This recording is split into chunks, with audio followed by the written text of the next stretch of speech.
विद्यार्थी मित्र हो, ऑपरेशनल ॲम्प्लिफायर या चॅप्टरच्या 5व्या भागामध्ये मी मनोज भावसार सर आपल्या सर्वांचं प्रथमतः स्वागत करत आहे. मागील भागामध्ये आपण ऑपरेशनल ॲम्प्लिफायरचे लिनियर ॲप्लिकेशन्स पाहिले होते.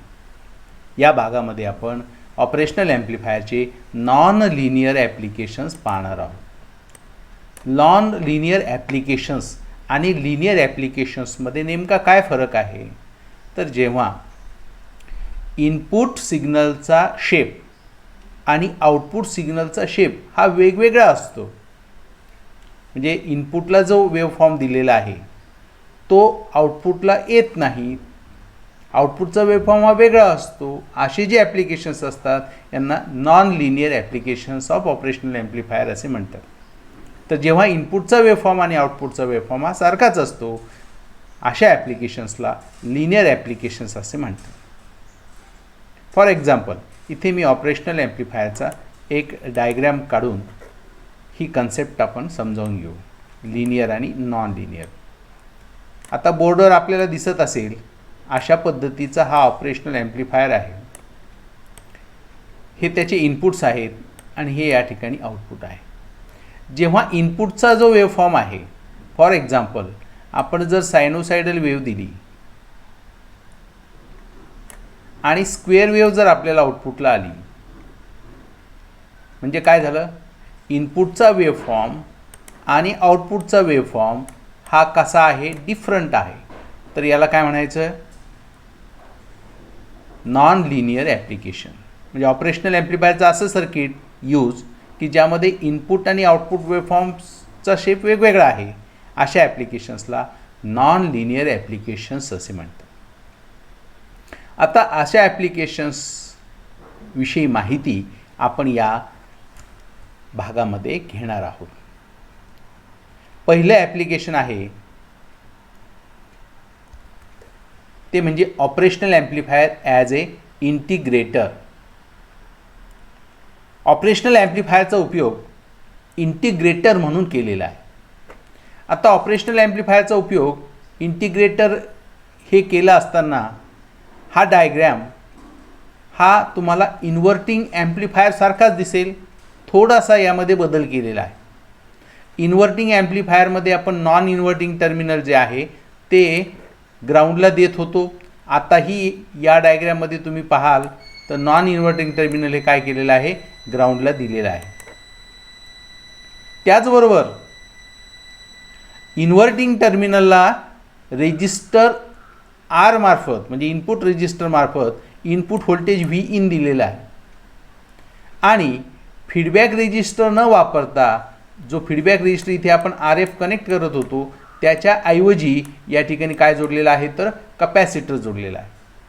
म्हणजेच इन्व्हर्टिंग ॲम्प्लिफायरच्या डायग्रॅममध्ये फक्त एक बदल आहे आणि तो बदल म्हणजे रेजिस्टर आर एफच्या ऐवजी कपॅसिटर टाकलेला आहे. आणि कपॅसिटरच्या चार्जिंग डिस्चार्जिंग प्रॉपर्टीमुळे आउटपुटचा जो वेव्हफॉर्म येतो हा आउटपुट हे इनपुटचं इंटिग्रेशन होऊन येतं.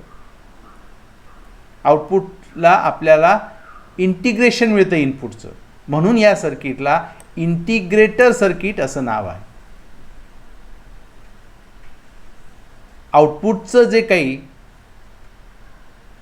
एक्सप्रेशन आहे ते आपण पाहूया. इथे आपल्याला व्ही दिसतंय. हे जे आउटपुट व्होल्टेज आहे व्ही ते इथे मायनस चिन्ह दाखवलेलं आहे, कारण या ठिकाणी वापरण्यात येणारं जे काही सर्किट आहे ते इन्व्हर्टिंग मोडमध्ये आहे. इनपुट हे इन्व्हर्टिंग मोडला दिलेलं आहे, इन्व्हर्टिंग टर्मिनलला दिलेलं आहे. त्यामुळं साहजिकच आउटपुट जे येतं ते इन्व्हर्ट होऊन येणार आहे, म्हणजे प्लस दिलं तर मायनस येईल. म्हणून व्ही इन दिला असता व्ही हे मायनस या ठिकाणी दाखवलेलं आहे. 1/R जो इनपुट रेजिस्टर आहे याला आर आय किंवा आर म्हणूया आपण. तर डायग्रॅममध्ये आर दिला म्हणून मी या ठिकाणी आर म्हटलेला आहे. R into C integration of V in म्हणजेच V I into D T हे आउटपुट व्होल्टेजचं इक्वेशन आहे की ज्यामध्ये आपल्याला दिसेल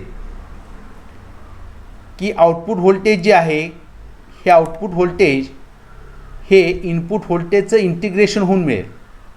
हा जो कॉन्स्टंट आहे या ठिकाणी आर इंटू सी, हा आर इंटू सी काय आहे तर आर इंटू सी म्हणजेच हा टाईम कॉन्स्टंट होईल. आता इक्वेशन पाहिल्यानंतर महत्त्वाचं इंटिग्रेशन सर्किटमध्ये काय होतं की लो फ्रिक्वेन्सी जी आहे ती पास होते, इझिली पास होते, ज्याला इम्पेडन्स कमी असतो. म्हणून या सर्किटचा उपयोग लो पास फिल्टर म्हणून देखील केला जातो. फिल्टरचे दोन भाग आहेत आपल्याला माहिती आहे, लो पास फिल्टर आणि high pass filter. Low pass filter म्हणजे असा फिल्टर की जो लो फ्रिक्वेन्सी सिग्नल पास करतो, म्हणजे ज्या सर्किटचा लो फ्रिक्वेन्सीला रिॲक्टन्स इम्पेडन्स कमी असतो म्हणून इझिली लो फ्रिक्वेन्सी पास होते, अशा लो फ्रिक्वेन्सी पास करणाऱ्या सर्किटला लो पास फिल्टर सर्किट असं म्हटलेलं आहे. जेव्हा ऑपरेशनल ॲम्प्लिफायरचा उपयोग लो पास फिल्टर सर्किट म्हणून करायचा असतो तेव्हा ऑपरेशनल ॲम्प्लिफायर हे इंटिग्रेटेड सर्किटच्या मोडमध्ये घेतलं जातं. अशा पद्धतीने इंटिग्रेटेड सर्किटची सर्किट डायग्रामप्रमाणे आपण माहिती पाहिल्यानंतर इनपुट आणि आउटपुट वेव्हफॉर्म्स आपण पाहूयात. इंटिग्रेटरला जे इनपुट दिलेलं आहे ते जर सायनोसायडल असेल तर येणारं जे आउटपुट आहे हे कोसाइन स्वरूपात येतं. इनपुटला जर स्क्वेअर वेव्ह दिली तर आउटपुटला ट्रायंग्युलर वेव्ह मिळते. यानंतर जे डिफरन्शिएटर सर्किट पाहणार आहोत ते अगदी याच्या उलट आहे. जेव्हा आपण ट्रायंग्युलर वेव्ह देऊ डिफरन्शिएटरला तेव्हा त्याची स्क्वेअर वेव्ह मिळणार आहे. इंटिग्रेटर सर्किटला काय झालं की इंटिग्रेटेड सर्किटला साइन वेव्ह दिली असता कोसाइन वेव्ह मिळाली, त्याचबरोबर स्क्वेअर वेव्ह दिली असता त्या ठिकाणी आपल्याला ट्रायंग्युलर वेव्हफॉर्म आउटपुटला मिळालेला आहे. आता अशा सर्किटचे उपयोग पाहू आपण. Uses of integrated circuit. पहिला उपयोग आहे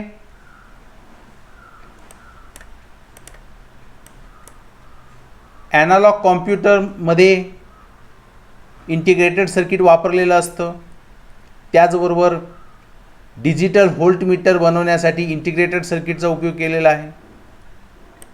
A to D converter, analog to digital कन्व्हर्टरसाठी देखील इंटिग्रेटेड सर्किटचा उपयोग होतो. वेव्ह शेपिंग सर्किट म्हणून इंटिग्रेटेड सर्किट वापरलं जातं. आणि अगोदरच सांगितल्याप्रमाणे लो पास फिल्टर म्हणून इंटिग्रेटेड सर्किटचा उपयोग केला जातो. हे त्याचे उपयोग आहेत. इंटिग्रेटेड सर्किट समजलं असेल तर आपण वळूया ऑपरेशनल ॲम्प्लिफायर ॲज ए डिफरन्शिएटर सर्किट. आता तुम्ही पाहिलं असेल इंटिग्रेटेड सर्किटमध्ये इन्व्हर्टिंग ॲम्प्लिफायरमध्ये फक्त एक बदल केला होता. तो बदल म्हणजे फीडबॅक रेजिस्टरच्या ऐवजी त्या ठिकाणी कपॅसिटर यूज केला होता. फीडबॅक रेजिस्टर काढून जर कपॅसिटर टाकला तर इन्व्हर्टिंग ॲम्प्लिफायरचं रूपांतर हे इंटिग्रेटेड सर्किटमध्ये होतं. तसंच डिफरन्शिएटर सर्किटमध्ये काय आहे तर डिफरन्शिएटर सर्किटमध्ये आर आणि सीचं नेटवर्क जे आहे ते इंटरचेंज होतं. म्हणजे जिथे रेजिस्टर होता त्या जागेवर कपॅसिटर येईल आणि जिथे कपॅसिटर होता त्याच्या जागेवर रेजिस्टर येईल. असं इन्व्हर्टिंग ॲम्प्लिफायर सर्किट की ज्याच्यामध्ये इनपुट रेजिस्टन्सच्या ऐवजी कपॅसिटर इनपुटला जोडलेला आहे, तेव्हा या सर्किटला डिफरन्शिएटर सर्किट असं म्हणतात.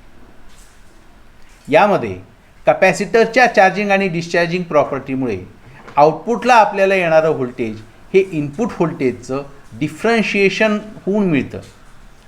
अशा ह्या सर्किटचा उपयोग हाय पास फिल्टर सर्किट म्हणून केला जातो. या अगोदर जे इंटिग्रेटेड सर्किट पाहिलं आपण ते लो पास होतं, म्हणजेच लो फ्रिक्वेन्सीला त्या सर्किटचा इम्पेडन्स कमी होता म्हणून लो पास सर्किट म्हणून वापरलं जायचं. याच्या अगदी उलट डिफरन्शिएटर सर्किट जे आहे हे डिफरन्शिएटर सर्किट हे हाय पास फिल्टर आहे. म्हणजे ह्या सर्किटचा इनपुट इम्पेडन्स हा हाय फ्रिक्वेन्सीला कमी असतो. हाय फ्रिक्वेन्सी सिग्नल पास होते आणि आउटपुटला आपल्याला हाय फ्रिक्वेन्सी सिग्नल मिळू शकतो. म्हणून ज्या ठिकाणी आपल्याला हाय पास फिल्टर वापरायचा आहे अशा ठिकाणी डिफरन्शिएटर सर्किटचा उपयोग केला जातो. बाकीचा डायग्राम या ठिकाणी आपण पाहू. प्लस VCC मायनस VCC जशा पद्धतीने आहे तसेच आहेत. नॉन इन्व्हर्टिंग टर्मिनल ग्राउंडला दिलेला आहे आणि इंटिग्रेटर सर्किटमध्ये इथे फीडबॅक कॅपॅसिटर होता त्याऐवजी इथे रेजिस्टर आहे आणि इथे रेजिस्टर होता त्याऐवजी या ठिकाणी काय आहे कॅपॅसिटर आहे. सर्किटची रचना समजली असेल तर आपण आउटपुट व्होल्टेजकडे आणि वेव्हफॉर्मकडे वळूयात. आउटपुट व्होल्टेजचा फॉर्म्युला पहा. या ठिकाणी आपल्याला दिसेल आउटपुट व्होल्टेज हे VO equal to minus R into C into dVI/dt हे डेरिवेशन आहे. कशाचं डेरिव्हेटिव्ह आहे तर इनपुट व्होल्टेज. आणि हा जो R आणि C फॅक्टर आहे हा कॉन्स्टंट आहे. रेजिस्टर आणि कॅपॅसिटर यांचा व्हॅल्यूचा गुणाकार आहे आणि या गुणाकाराला टाईम कॉन्स्टंट ऑफ डिफरन्शिएटर सर्किट असं म्हणतात. मायनस चिन्ह या ठिकाणी दिसतंय. हे मायनस चिन्ह का आलेलं आहे कारण ऑपरेशनल ॲम्प्लिफायर हा इन्व्हर्टिंग मोडमध्ये जोडलेला आहे आणि इन्व्हर्टिंग मोडमध्ये जोडल्यामुळं पॉझिटिव्ह व्होल्टेज जर इनपुटला दिलं तर आउटपुटला निगेटिव्ह येईल किंवा निगेटिव्ह दिला असता पॉझिटिव्ह येईल. या ठिकाणी काय होईल तर फेज शिफ्ट होते. इन्व्हर्ट होतं इनपुट आणि इन्व्हर्ट झाल्यामुळे या ठिकाणी मायनस चिन्ह हे दाखवलेलं आहे. वेव्हफॉर्मच्या बाबतीमध्ये पाहू आपण. इनपुटला जर साईन वेव्ह दिली तर आउटपुटला येणारी जी वेव्ह आहे ती या ठिकाणी दाखवली या पद्धतीने येते. त्याचबरोबर इनपुटला जर ट्रायंग्युलर वेव्ह दिली आपण तर ट्रायंग्युलर वेव्हचं रूपांतर हे स्क्वेअर वेव्हमध्ये होतं आउटपुटला. डिफरन्शिएटर सर्किटमध्ये जर आपण इनपुटला ट्रायंग्युलर वेव्ह दिली तर आउटपुटला ही स्क्वेअर वेव्ह त्या ठिकाणी आपल्याला प्राप्त होते. अशा ह्या सर्किटचा इनपुट आणि आउटपुट वेव्हफॉर्म हे वेगळे असल्यामुळं या सर्किटचं ॲप्लिकेशन म्हणजे नॉन लिनियर ॲप्लिकेशन होय. आता आपण ह्या डिफरन्शिएटर सर्किटचा जो काही आउटपुटचा फॉर्म्युला आहे तो या ठिकाणी लिहूया. VO equal to minus R into C dVI upon dt. अशा पद्धतीने हा आउटपुट वेव्हफॉर्मचा फॉर्म्युला की जो आपण पाहिलेला आहे. युजेस पाहूया आपण. ऑपरेशनल ॲम्प्लिफायर जेव्हा डिफरन्शिएट मोडमध्ये वापरतो तेव्हा हाय फ्रिक्वेन्सीला इम्पेडन्स कमी असतो, रिॲक्टन्स कमी असतो, जेणेकरून हाय फ्रिक्वेन्सी सिग्नल हा इझिली पास होतो आणि आउटपुटला मिळतो. म्हणून डिफरन्शिएटर सर्किटचा महत्त्वाचा उपयोग जो आहे तो म्हणजे हाय पास फिल्टर. हाय पास फिल्टर. ऑपरेशनल ॲम्प्लिफायरचे इंटिग्रेशन आणि डेरिव्हेशन हे दोन टॉपिक या भागामध्ये आपण पाहिलेले आहेत. आता आपण तिसऱ्या ॲप्लिकेशनकडे जाणार आहोत. तिसरं नॉन लिनियर ॲप्लिकेशन आहे व्होल्टेज कम्पॅरेटर.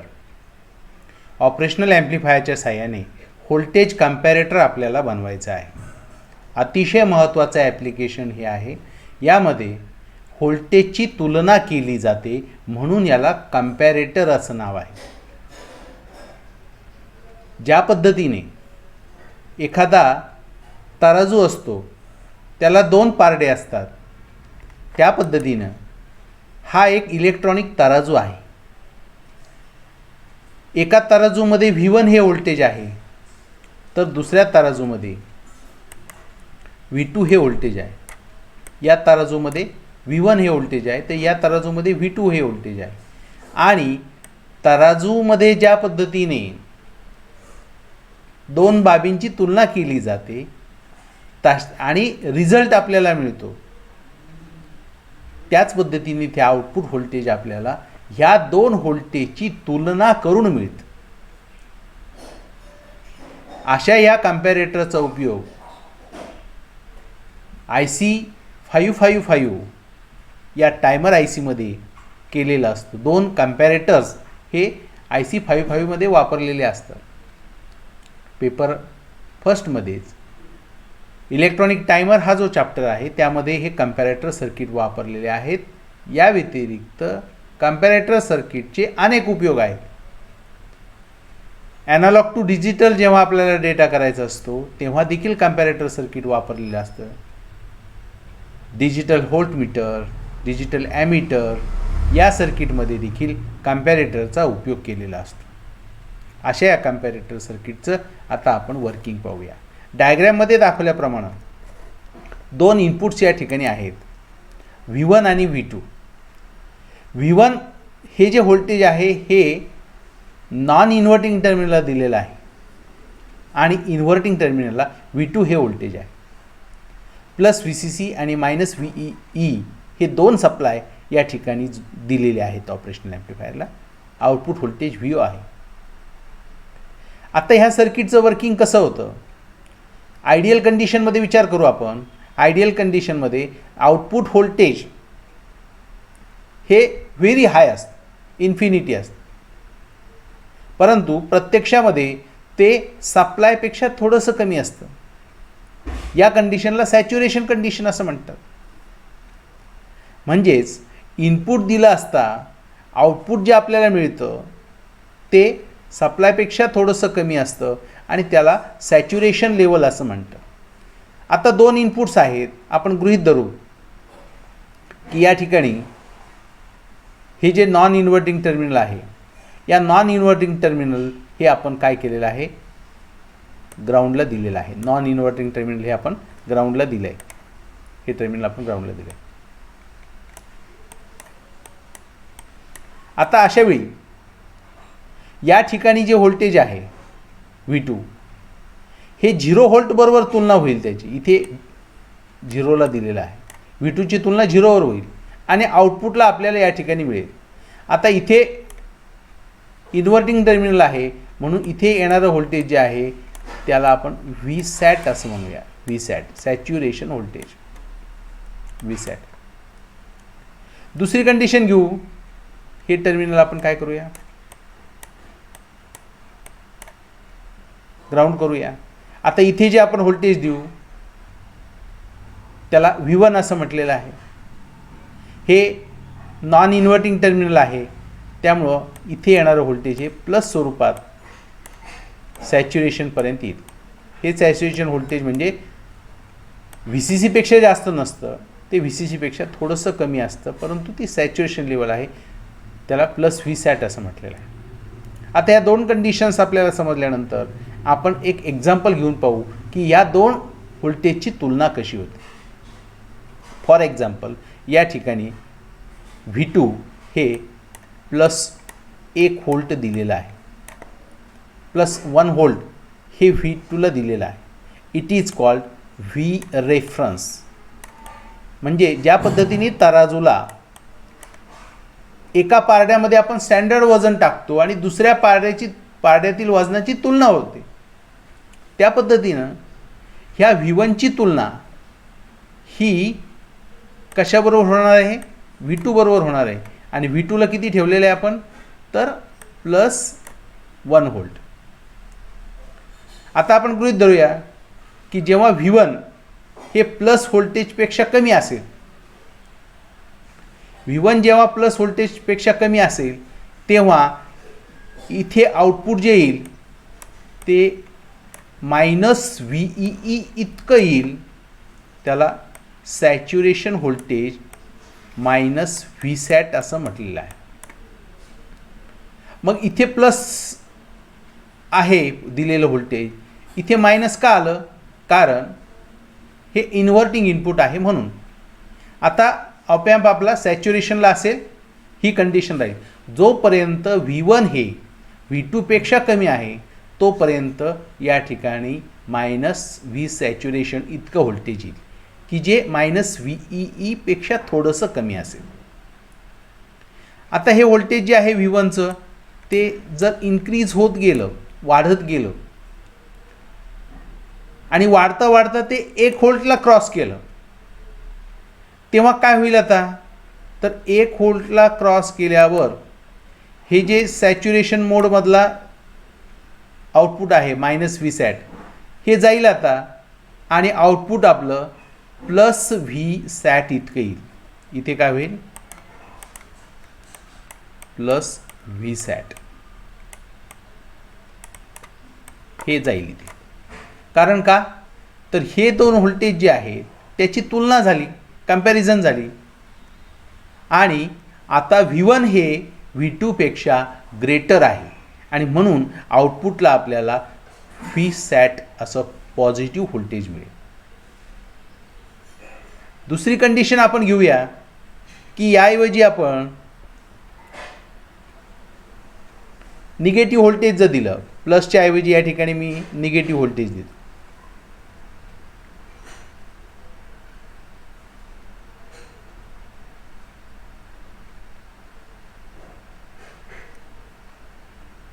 जेव्हा निगेटिव्ह व्होल्टेज दिलं जाईल, हे जे प्लस आहे हे काढून टाकूया आणि याऐवजी आपण काय करूया, -1 व्होल्ट असं ठेवूया. आता जे व्होल्टेज दिलेलं आहे, हे जे व्होल्टेज आहे या अगोदरचे मार्किंग आपण काढून टाकूया म्हणजे लक्षात येईल.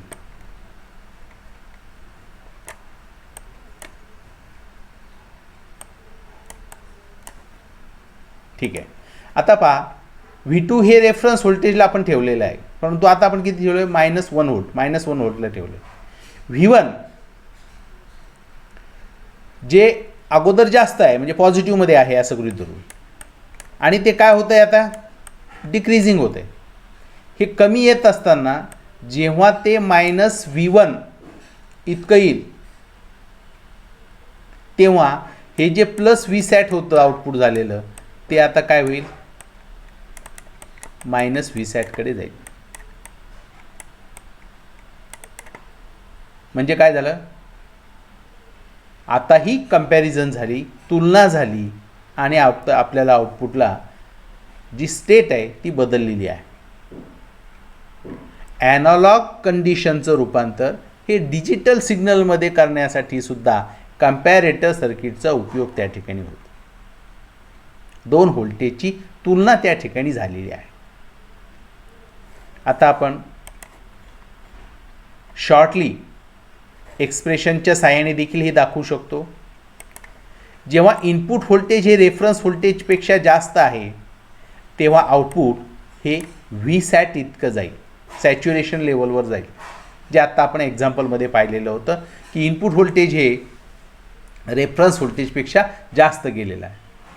दुसऱ्या कंडिशनचा आपण विचार करूया की समजा इनपुट व्होल्टेज हे V रेफरन्सपेक्षा कमी झालेलं आहे, तर अशा कंडिशनला आउटपुट व्होल्टेज हे -V सॅट इतकं होईल. आणि जेव्हा दोन्हीही सारखे होतील म्हणजे इनपुट व्होल्टेज आणि रेफरन्स व्होल्टेज हे सारखे येतील तेव्हा मात्र VO 0 येईल. कारण का? तर ऑपरेशनल ॲम्प्लिफायरचे दोन्ही टर्मिनल्स हे काय असणार आहे? सारख्याच पोटेन्शियलला असतील आणि आपल्याला माहिती आहे operational amplifier amplifies the difference in input signal. दोन्ही सिग्नलमधला डिफरन्स ॲम्प्लिफाय करतो. दोन्ही सिग्नल जेव्हा सारखे असतात तेव्हा V1 - V2 = 0 आणि 0 असल्यामुळं आउटपुटसुद्धा काय येईल आपल्याला या ठिकाणी 0 येईल. अशा पद्धतीचं कंपॅरेटरचं वर्किंग हे आहे. आता ह्या कंपॅरेटर सर्किटमध्ये थोडासा बदल केला म्हणजेच कंपॅरेटर सर्किटला जर आपण पॉझिटिव्ह फीडबॅक दिला, इथे आपल्याला दिसेल की हा पॉझिटिव्ह फीडबॅक या ठिकाणी दिलेला आहे. Output is connected to the input through register R1. This is the positive feedback. म्हणजेच positive feedback comparator is nothing but a Schmitt trigger. Schmitt ट्रिगरचं अत्यंत महत्त्वाचा उपयोग असा आहे की स्मिथ ट्रिगरला इनपुट जर आपण साईन वेव्ह दिली तर आउटपुटला आपल्याला स्क्वेअर वेव्ह त्या ठिकाणी प्राप्त होते. लक्षात घ्या, हे जे पॉझिटिव्ह हाफ सायकल आहे इथे आपल्याला काय येणार आहे, स्क्वेअरचा निगेटिव्ह येणार आहे.